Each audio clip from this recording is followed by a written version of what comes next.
Won't the Morrison recession be longer and deeper because the Prime Minister's cuts to JobKeeper, JobSeeker and wages are leaving businesses and workers behind?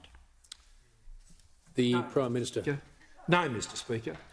The Leader of the Opposition, in the way he has framed this question, seems to be the only Australian in this country who doesn't understand there's a COVID-19 pandemic going on in the world today. As we went into this COVID-19 pandemic, Mr Speaker, the budget had been brought back into balance, 1.5 million jobs had been created, and Australians, Mr Speaker, were looking forward to the future with confidence. But of course the COVID-19 pandemic did hit this country, and Australia was prepared for it. And Australia's response, both from a health response and an economic response, has put us in just a handful of countries that has been able to steer our way through what has been a great global pandemic. Now, Mr Speaker, the Leader of Opposition may not know this, but the forecast fall in the global economy this year is 4.5%. 4.5%.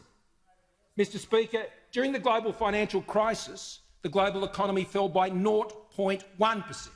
So what our government is facing is 45 times more severe than when those opposite thought the response was to build overpriced school halls, set fire to people's houses and send cheques to dead people and pets, Mr Speaker. That is not how you manage a crisis.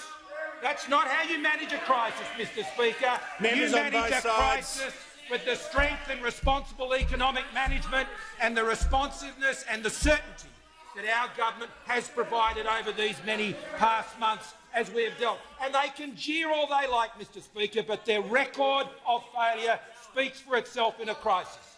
Our government, Mr Speaker, is providing the plan and the hope for recovery, and it is delivering that recovery indeed, Mr Speaker. 60%, Mr Speaker, of the jobs that have been lost have come back for women, Mr Speaker. It's been women who have led the jobs recovery from this pandemic. And we've also seen strong growth for those who are younger people, Mr Speaker. And tonight, young people will see that plan for them tonight and for their future, whether they're leaving school, whether they're on an apprenticeship, Mr Speaker. 180,000 apprenticeships already sustained through the government's response to the pandemic, and another 100,000, Mr Speaker, that is being provided that we've announced as part of this budget. Young people can look at this budget tonight and know that this government has got their backs to get them into a job, not for them to spend a life on welfare, Mr Speaker, because our plan is about building for the future and getting Australians in jobs, back into jobs and to stay in jobs. I call the member for